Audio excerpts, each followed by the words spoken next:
como através do cartão. Estenda as suas mãos aqui sobre a vida do pastor Reinaldo. Pai, em nome de Jesus, obrigado pela vida do pastor Reinaldo, a sua casa, a sua família. Continue liberando sobre ele unção, graça, sabedoria. Pai querido, o Senhor que chama e o Senhor quem capacita. Pai querido, há um propósito do Senhor e tudo coopera para o teu propósito. Pai querido, o Senhor tem enviado filhos para essa casa. E nós, como seus filhos, precisamos receber o alimento sólido da tua palavra, para que haja um crescimento saudável, ó Pai, para que haja fundamentos. Então eu peço, Senhor, que o Senhor use o pastor Reinaldo, use ele com sabedoria e graça, capacite ele cada vez mais, libere sobre ele cada vez mais essa unção de mestre, Pai. Pai querido, que ele possa ser Deus exercer, Pai querido, essa função de ensino, Pai, com graça e sabedoria vinda da parte do Senhor, no nome de Jesus. Prepara também a nossa mente, o nosso coração, para receber da tua palavra, no nome de Jesus. Amém. Aleluia. A paz do Senhor a todos. A paz do Senhor a todos. Estão felizes? Glória a Deus. Deus é bom, né? Louvado, engrandecido seja o nome do Senhor. Já abra sua Bíblia na carta de Paulo aos Efésios. Carta de Paulo aos Efésios, capítulo 1 ainda. Nós estamos já na quarta mensagem sobre a carta de Paulo aos Efésios. Louvado seja o nome do Senhor. Efésios, capítulo 1. Glória a Deus. Tem algumas pessoas nos visitando hoje, né? Já vi a Vânia ali. Deus abençoe, Vânia. Amém? Deus abençoe a tua vida. Pela primeira vez, né, aqui, né? Deus abençoe. Tem mais alguém pela primeira vez aqui nessa noite? Tem mais alguém? Tem uma família lá no fundo. Deus abençoe vocês. Vocês são sempre bem-vindos a estar na casa do Pai. Amém? Glória a Deus. Vamos lá? Efésios, capítulo 1, versículo 15. Nós paramos no versículo 15. Vamos continuar da onde a gente parou na terça-feira passada.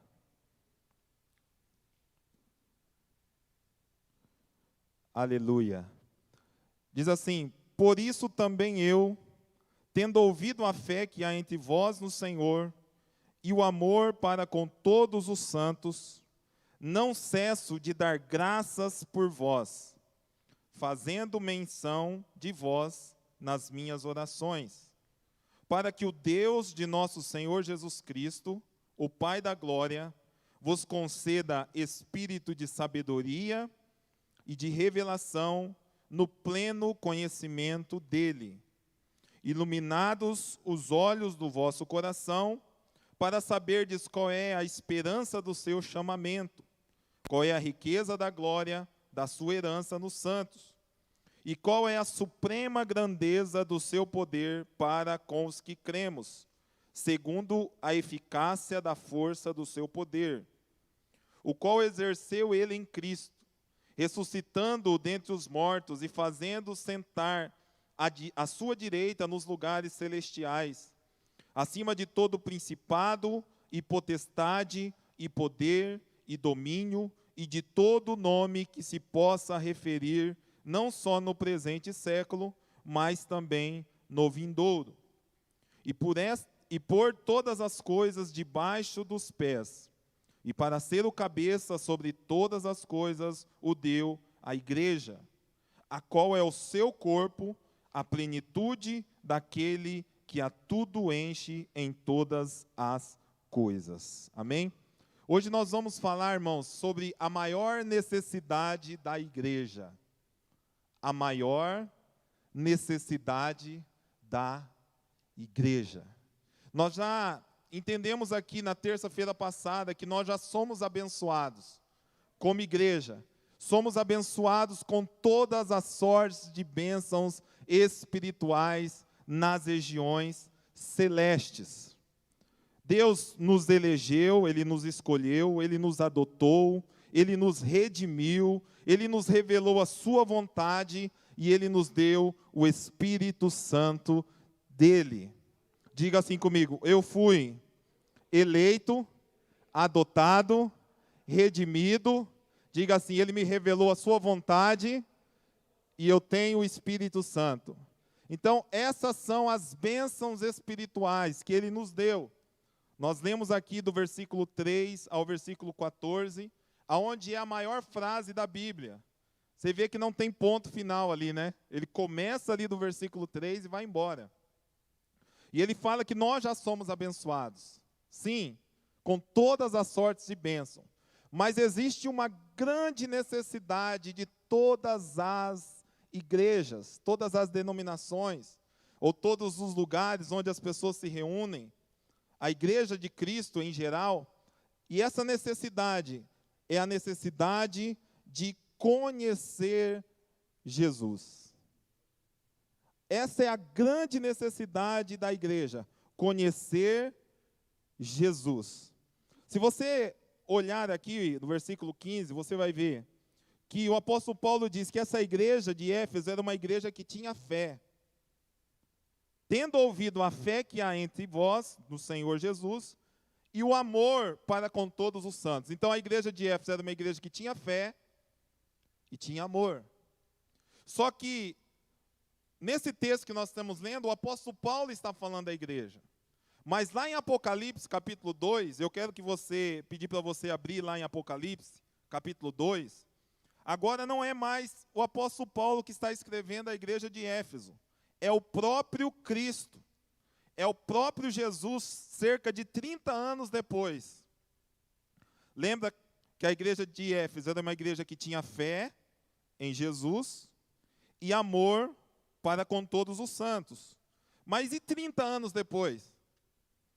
A carta de Paulo aos Efésios foi escrita no ano 61 depois de Cristo, aproximadamente.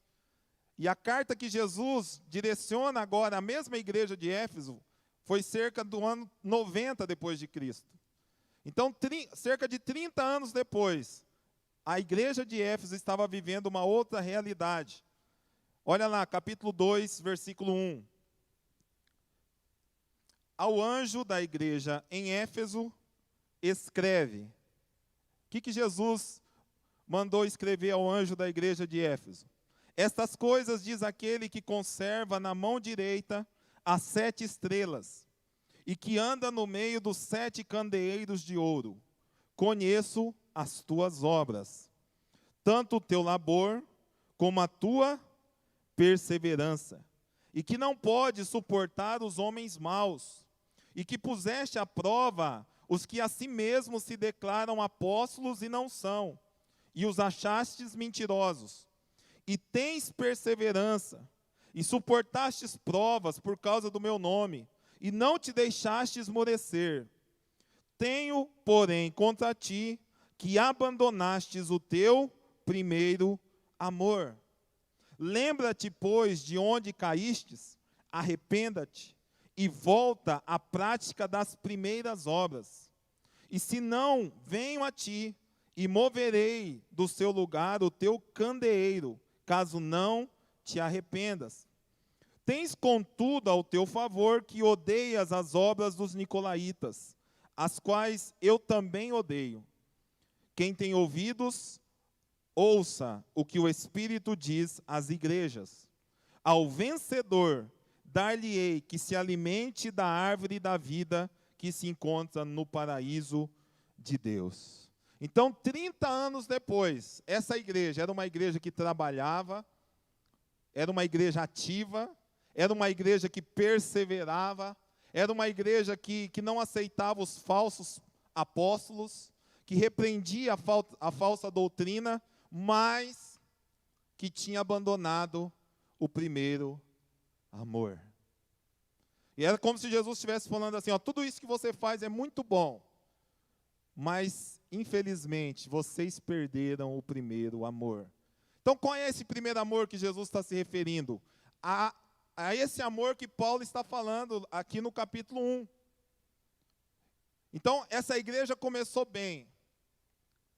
Mas 30 anos depois, Jesus fala assim, olha, se vocês não se arrependerem, e se vocês não voltarem ao primeiro amor, se vocês não voltarem àquelas práticas que vocês tinham no início, eu vou vir contra vocês e eu vou remover de vocês o seu candeeiro. Então preste atenção. Qual é a igreja que nós queremos ser daqui 30 anos? Qual é a igreja que nós queremos nos tornar daqui 30 anos? Uma coisa é certa, irmãos.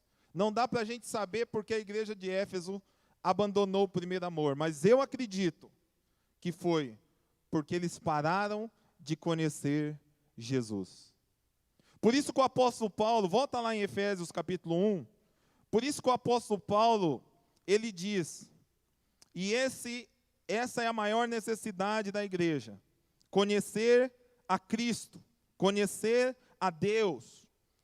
E ele diz aqui no versículo 17, ele fala que ele estava orando à igreja de Éfeso, que ele reconhecia que a igreja de Éfeso era uma igreja que tinha fé, que tinha amor, e ele não cessava de dar graças, versículo 16. Agora no versículo 17 ele diz assim, eu oro nas minhas orações para que o Deus de nosso Senhor Jesus Cristo, o Pai da glória, vos conceda espírito de sabedoria e de revelação. Então ele está, irmão, se Paulo está orando, você tem que prestar atenção no que ele está orando. Que ele não está orando aqui para que eles tivessem carro novo, casa nova, chácara, fazenda. Ele não está orando para que eles recebessem bens. E eu creio que tudo isso Deus pode nos dar. Quantos creem nisso, irmão? Mas essa não é a nossa maior necessidade. A nossa maior necessidade é o que ele diz aqui no versículo 17, que nós possamos receber espírito de sabedoria e de revelação. Mas qual é esse espírito de sabedoria e de revelação? No pleno conhecimento dele. Então não é um espírito de sabedoria para eu ser mais sábio que os outros, para eu conseguir resolver questões matemáticas, para eu conseguir passar em concurso.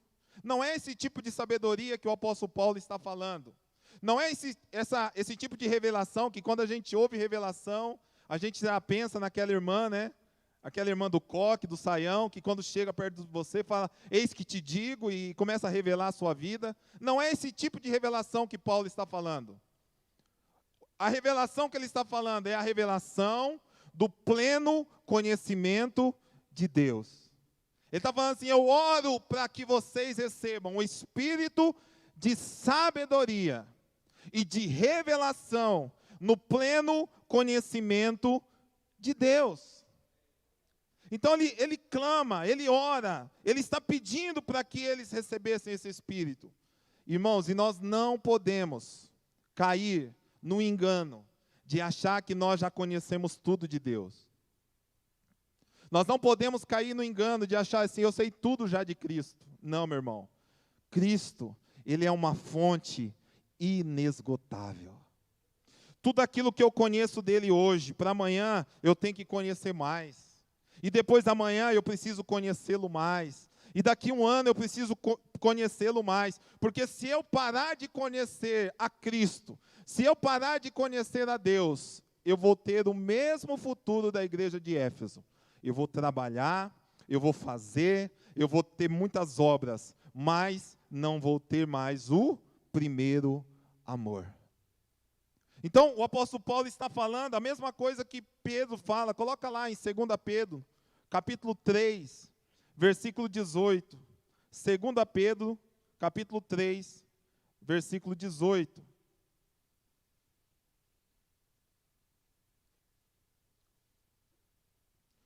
Olha o que diz. Antes, crescei na... Coloca o versículo 17, Gabriel. Coloca o anterior. Vós, pois, amados, prevenidos como estáis de antemão, acautelai-vos, não suceda que, arrastados pelo erro desses insubordinados, descaiais da vossa própria firmeza. Aí o versículo 18. Antes de vocês tomar cuidado para não cair no erro, antes disso, cresça na graça e no conhecimento do nosso Senhor e Salvador Jesus Cristo. A Ele seja a glória, tanto agora como no dia eterno. Então, o que o apóstolo Paulo está falando aqui, pelo Espírito Santo, ele está falando de uma coisa interessante. Ele fala assim, o pleno conhecimento. E essa palavra pleno não é total, não quer dizer a totalidade, porque é impossível a gente conhecer a Deus na totalidade. Mas essa palavra pleno, ela dá a ideia de um conhecimento progressivo. Essa palavra no original é um conhecimento progressivo. E a mesma coisa, coloca lá para nós, é a mesma coisa que Pedro está falando. Antes, crescei na graça e no conhecimento. Então, ele está falando, cresça, progrida, avance. Não fique no lugar onde você está, não fique com o conhecimento que você está, não fique na intimidade que você está. Antes de tudo isso, cresça na graça e no conhecimento do nosso Senhor Jesus Cristo. Então, o tanto que eu orei hoje não vai servir para amanhã mais. Eu tenho que orar mais amanhã. O tanto que eu li a Bíblia hoje não vai servir para amanhã, porque eu vou ter que ler mais amanhã. Por quê? Porque o conhecimento precisa ser progressivo. O conhecimento de Deus precisa ser progressivo. E é isso que o apóstolo Pedro está falando. Cresça na graça e no conhecimento. Oséias 6,3, você conhece esse texto que diz, conheçamos e prossigamos em conhecer o Senhor. Diga assim comigo, conheçamos e prossigamos em conhecer o Senhor. Então é algo progressivo. Então o apóstolo Paulo está falando assim, que vocês alcancem sabedoria, espírito de sabedoria e de revelação no pleno conhecimento dele. Irmão, você conhece a Deus, irmão? Você conhece a Jesus? Ou você conhece só de ouvir falar? Ou se você nunca teve uma experiência com Ele? E é essa a maior necessidade da igreja, porque uma igreja que conhece o Senhor é uma igreja que avança no propósito. É uma igreja que não precisa você fazer muita coisa para que a glória venha. Não precisa você falar, vai irmão, ora, vai irmão, levanta a mão, vai irmão, canta. Não, quando a pessoa chega, você já sente aquela atmosfera. E é isso que nós estamos vivendo nesses dias, irmão. É isso que nós estamos vivendo aqui nesses dias. Então não pare. Eu estava até comentando com uma pessoa, difícil não é você chegar nesse lugar. Difícil é você progredir. Eu já vi muito avivamento, irmão. Eu já vi muita coisa acontecer na igreja, mas chegou um momento que parou, que diminuiu, que acabou. Por quê? Porque as pessoas pararam de conhecer o Senhor. Porque a igreja parou de conhecer o Senhor. E o conhecimento de Deus precisa ser pleno, precisa ser progressivo, precisa avançar. Nós precisamos conhecê-lo muito mais do que nós já conhecemos a Ele. Quantos querem conhecer o Senhor? Diga assim, eu quero conhecer Jesus. Como que nós, então, vamos conhecer Jesus? Olha aí em Efésios capítulo 3, versículo 14. Efésios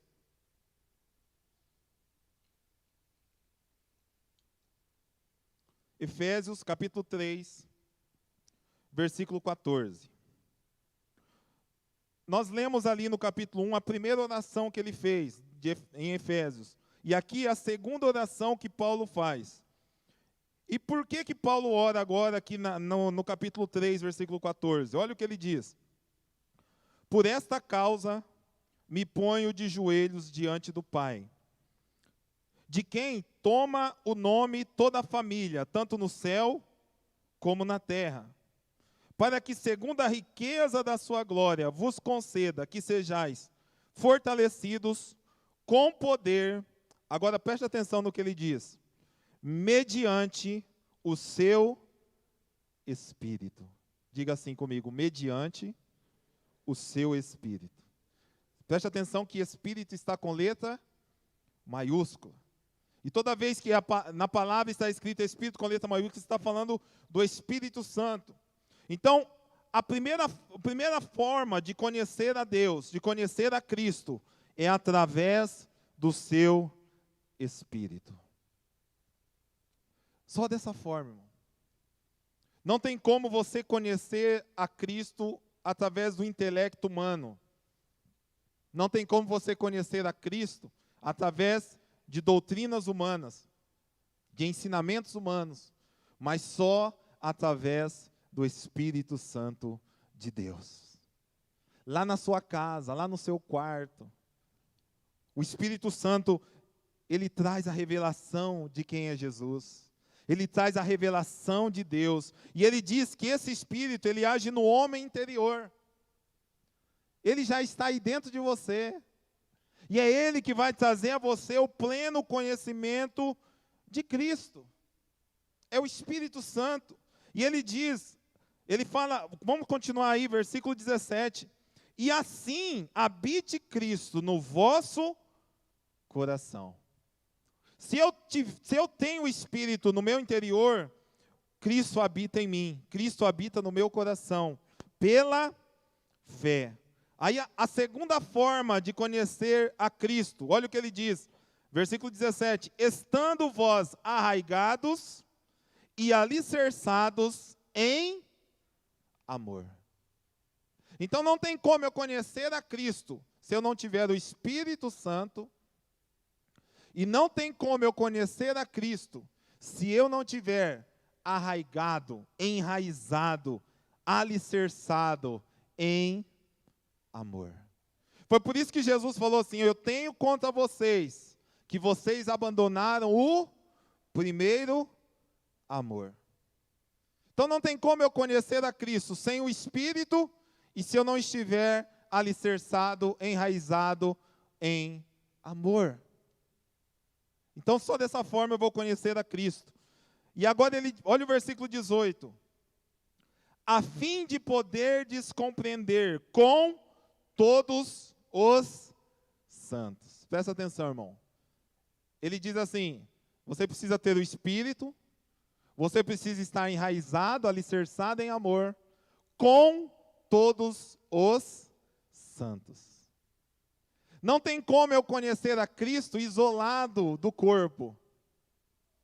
Não tem como eu conhecer a Cristo sem estar no corpo. Por isso que ele diz assim: com todos os santos. Ele continua: qual é a largura, o comprimento, a altura e a profundidade, e conhecer o amor de Cristo, que excede todo entendimento, para que sejais tomados de toda a plenitude de Deus.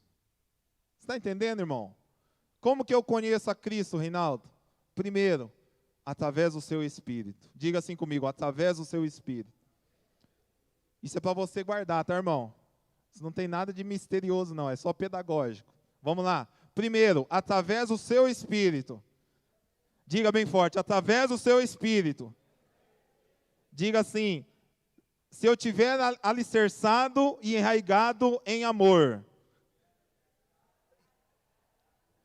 E terceiro, com todos os santos.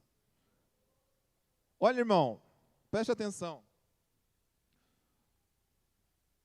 A revelação de Deus, a revelação de Cristo, ela vem nesse ambiente de igreja. É nesse ambiente, com todos os santos, com toda a igreja, que nós vamos ter um conhecimento completo de Cristo. Olha que coisa interessante, irmãos. Apocalipse 2 e 3, Jesus, ele direciona a igreja. Nós já estudamos aqui as cartas às 7 igrejas da Ásia. Nós estudamos aqui cada igreja, cada carta. Só que o interessante, se nós pensarmos, Apocalipse 2 e 3, Jesus se apresenta a cada igreja de uma forma. Então Jesus fala, a igreja de Éfeso, ele começa dizendo assim: eu sou aquele que conserva na mão direita as 7 estrelas e que anda no meio dos 7 candeeiros. Para a igreja de Esmirna, ele fala assim: eu sou o primeiro e o último, que estive morto e reviveu. Apocalipse 2:8. Para a igreja de Pérgamo, ele se apresenta assim: eu sou aquele que tem a espada afiada de 2 gumes. Apocalipse 2:12. Preste atenção. Para a igreja de Tiatira, ele diz assim: eu sou o filho de Deus, que tem os olhos como chama de fogo e os pés como bronze polido. Apocalipse 2:18. Para a igreja de Sardes, ele diz assim: eu sou aquele que tem os 7 Espíritos de Deus e as 7 estrelas. Apocalipse 3:1. Para a igreja de Filadélfia, ele diz assim: eu sou o santo, o verdadeiro, aquele que tem a chave de Davi. Apocalipse 3:7. E para a igreja de Laodiceia, ele diz assim: eu sou o Amém, a testemunha fiel e verdadeira. Apocalipse 3:14. Então preste atenção, para cada igreja ele se apresenta de uma forma. Por que Jesus não falou assim, pastor Nilson? Eu sou Jesus.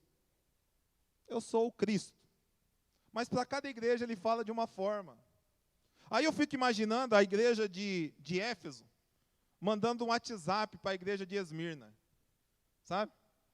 Ou mandando lá, igreja de Esmirna, você não imagina quem mandou uma carta hoje aqui para nós? Quem? Olha, quem mandou foi aquele que conserva na mão direita as 7 estrelas e que anda no meio dos 7 candeeiros. A igreja de Esmirna ia falar: eu não sei quem é esse aí não. Eu sei quem é aquele que é o primeiro e o último, esse aí eu sei. Aí a outra igreja de Pérgamo fala assim: olha, eu sei aquele que tem a espada, eu conheço esse. E aí a igreja de Sardes fala assim: não, mas o que se apresentou aqui para nós é aquele que tem os 7 Espíritos de Deus. Não virou uma confusão, irmão? Aparentemente sim, mas no todo não. Sabe por quê? Porque cada igreja, ela tinha uma revelação de Cristo. Cada igreja aqui, ela tinha um tipo de revelação. Então, para um, Jesus se revelou como aquele que conserva na mão direita as 7 estrelas. Mas para outro, ele falou: olha, eu tenho 7 Espíritos de Deus. Para outra igreja, ele falou: eu sou o santo, eu sou o verdadeiro. Mas para outra igreja, ele falou: eu sou o filho de Deus. Então, meu irmão, preste atenção. Não há revelação de Cristo na sua totalidade individualmente. Não há revelação de Cristo na sua totalidade individualmente. Porque cada um de nós tem um nível de revelação diferente. Mas quando nós se ajuntamos, aleluia, quando nós estamos em comunhão com todos os santos, aí, meu irmão, a revelação é completa. Quem está entendendo, irmão? Para cada igreja, Jesus se apresentou de uma forma, mas quando aquelas 7 igrejas se uniam, elas conheciam Jesus na sua totalidade. Então, por isso que é bom, é gostoso, né, a gente conversar, né? Pastor Miguel, esse dia nós estávamos conversando, um tempão de Bíblia, Juninho, a gente sempre conversa. E é interessante, Duda, que cada um tem uma revelação. Cada um tem uma visão. Cada um conhece num nível, mas quando todos estão ali em comunhão, a revelação é completa. Por isso que Paulo, ele vai comparar a igreja a um corpo. A um corpo, por quê? Porque se o corpo estiver bem ajustado, bem unido e saudável, há vida. Mas se não houver, irmão, se não estiver dessa forma, a doença, a morte. Meu irmão, aí pensa num corpo onde cada órgão, cada membro trabalha de um jeito. Não vai funcionar. Então, nós precisamos, para que nós possamos conhecer a Cristo na sua totalidade, nós precisamos estar em comunhão com todos os santos. Só há revelação completa de Cristo na unidade do corpo. Por isso, não deve haver competição. Não, porque a minha igreja é melhor do que a igreja do fulano. Não, porque a minha igreja é melhor. Não, meu irmão, não existe isso. Não deve haver comparação, não deve haver competição. Nós não somos concorrentes, nós somos membros do mesmo corpo. Então, meu irmão, não fale mal de outra igreja. Não fale. Ah, porque a minha igreja é melhor, aquela igreja lá tem isso. Não, meu irmão, não há competição, não deve haver competição, não deve haver comparação. Na realidade, meu irmão, nem existe outra igreja, né? Só há uma igreja, a igreja de Cristo. Aí a pessoa fala assim, não, porque lá na minha igreja... Não, meu irmão. Precisamos entender que aonde há comunhão, aonde há revelação de Cristo, uma parte conhece a Cristo de um jeito, outra parte conhece a Cristo de outro, mas quando nos unimos, há o pleno conhecimento de Deus. Quantos querem conhecer a Deus? Nós só vamos conhecer através do seu Espírito. Nós só vamos conhecer a Cristo através da comunhão e se nós estivermos enraizados e alicerçados em amor. Amém? Vamos continuar para nós encerrarmos. Então ele pede espírito de sabedoria, de revelação, no pleno conhecimento dele, versículo 18. Iluminados os olhos do vosso coração, para saberdes qual é a esperança do seu chamamento, qual é a riqueza da glória e da sua herança nos santos, e qual é a suprema grandeza do seu poder para com os que cremos, segundo a eficácia da força do seu poder, o qual exerceu ele em Cristo, ressuscitando dentre os mortos e fazendo sentar à sua direita nos lugares celestiais, acima de todo principado e potestade, poder e domínio, e de todo nome que se possa referir, não só no presente século, mas também no vindouro. E pôs todas as coisas debaixo dos pés, e para ser o cabeça sobre todas as coisas, e pôs todas as coisas debaixo dos seus pés, e para ser o cabeça sobre todas as coisas, o deu à igreja. Mas, irmão, preste atenção, qual é a igreja que ele colocou todas as coisas debaixo dos seus pés? A igreja que conhece a Cristo. Não é qualquer igreja, é a igreja que conhece a Cristo. A igreja que conhece, a noiva que conhece o seu noivo. A igreja que entendeu que ela é filha e filho de Deus. A essa igreja, Deus colocou todas as coisas debaixo dos seus pés. Eu já falei aqui na primeira mensagem, por que o apóstolo Paulo ele fala sobre os principados, as potestades, o poder, os domínios, que todas essas coisas estão debaixo dos pés de Jesus, e Jesus pôs todas as coisas debaixo dos pés da igreja. Porque se nós conseguirmos, irmãos, vencer nessa região espiritual, onde estão as potestades, os domínios, os dominadores, os poderes, se nós conseguirmos vencer nessas regiões, nós vamos colocar a influência da igreja na cidade.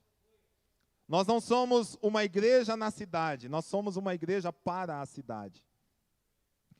A nossa visão não é, nós somos a igreja lá em Cambé, não. Nós somos uma igreja para Cambé. Mas presta atenção, meu irmão, não é com oba-oba que nós vamos conseguir isso. Não é com palavras de efeito, não é com discurso, não. Somente se nós entendermos que nós precisamos todos os dias conhecer a Cristo. Sermos uma igreja que conhece o seu noivo, conhece aquele a quem chamou ela. Esta igreja, ela vai conseguir dominar nas regiões celestiais. É essa igreja. Quantos querem ser essa igreja, irmão?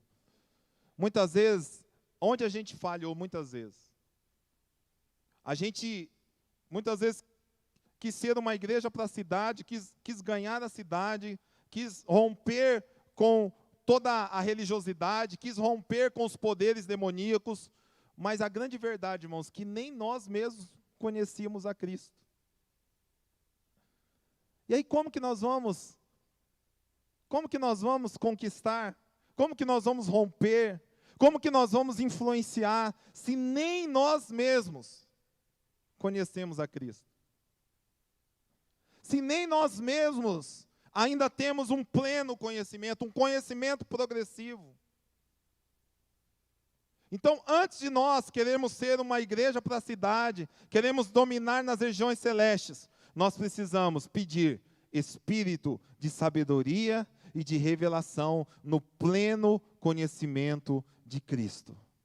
Porque os demônios, irmãos, aqueles que estão lá na potestade, os principados, nas regiões celestes, eles não reconhecem aqueles que não têm comunhão com Cristo.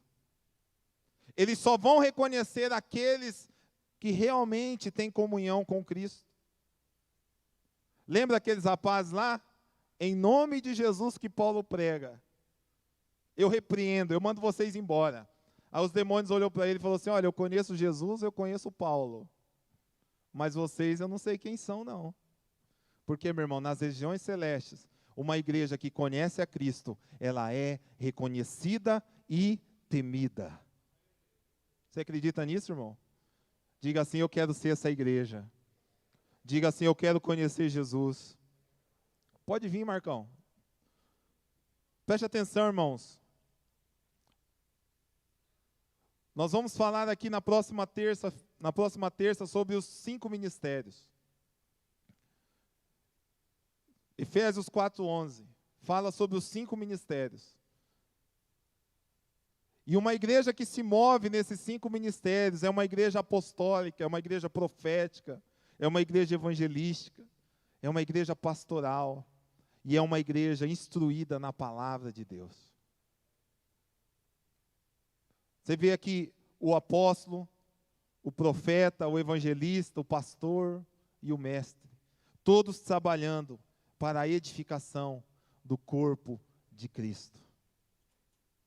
Então, irmão, igreja, eu quero que você entenda isso. Tire da sua mentalidade igreja como um salão.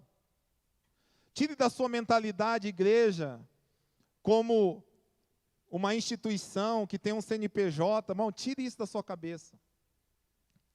Mas todas as vezes que você estiver colocando a sua roupa para vir para cá, se você estiver se arrumando, você fala assim: agora chegou o momento aonde eu vou guerrear nas regiões celestiais, aonde eu vou interceder, aonde eu vou adorar, aonde eu vou ser instruído na palavra e aonde eu vou conhecer um pouco mais o meu mestre, o meu Cristo, o meu Senhor, o meu Jesus, o meu amado, o meu rei, o meu noivo.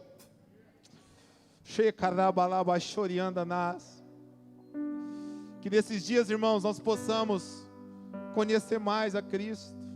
Fique de pé.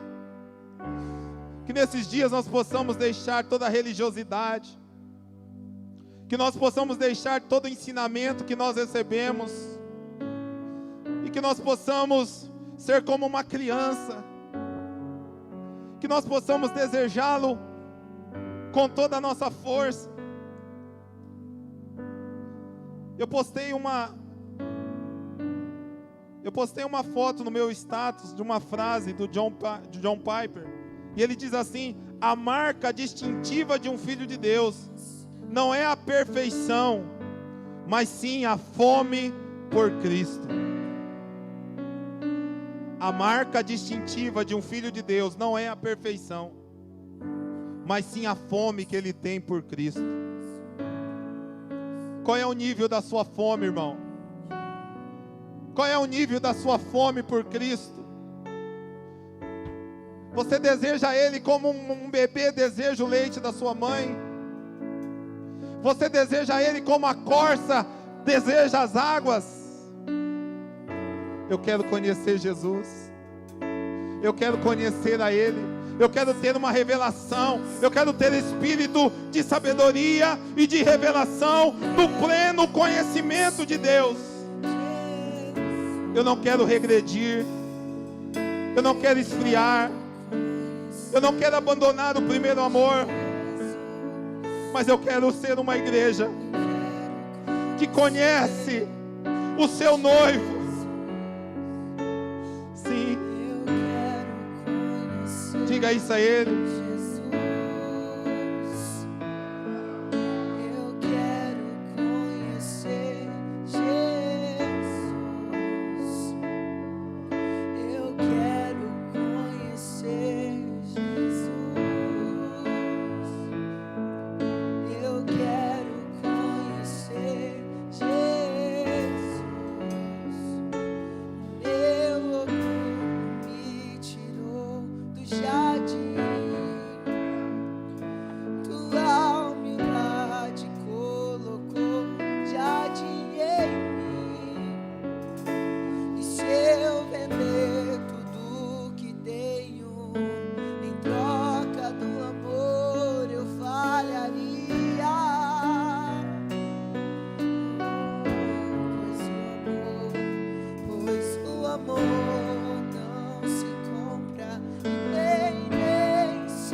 amado meu.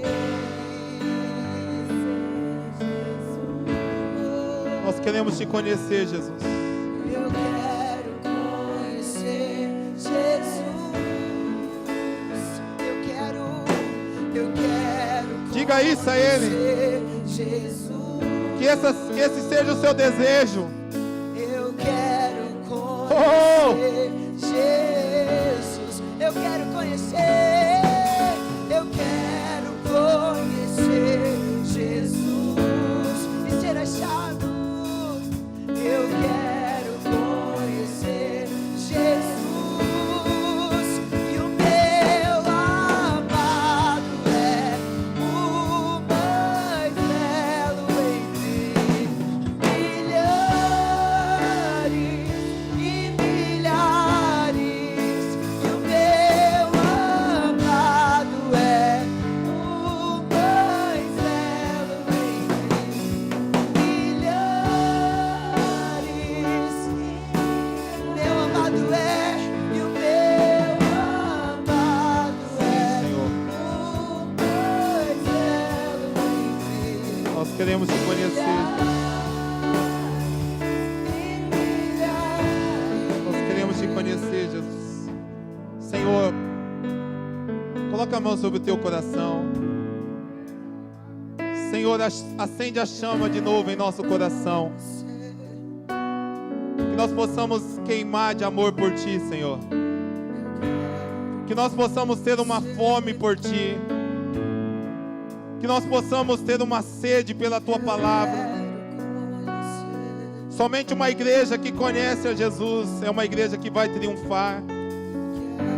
Somente uma igreja que conhece. Por isso, Senhor Jesus, nos dê espírito de sabedoria e de revelação, do pleno conhecimento do Senhor. Não nos deixe esfriar. Não nos deixe recuar. Não nos deixe abandonar o primeiro amor. Mas que possamos prosseguir em conhecer o Senhor. Espírito Santo, acende a chama em nós. Queima o teu fogo em nós. Nos dê espírito de sabedoria e de revelação. Se revela a sua igreja, ó Pai, para a tua glória. Você pode aplaudir ao Senhor bem forte. Aleluia. Deus abençoe. Vá em paz. Eu quero conhecer Deus abençoe a tua vida. Eu quero conhecer Jesus. Eu quero conhecer. Eu quero conhecer Jesus. E o meu amado é o mais belo entre milhares. Meu amado é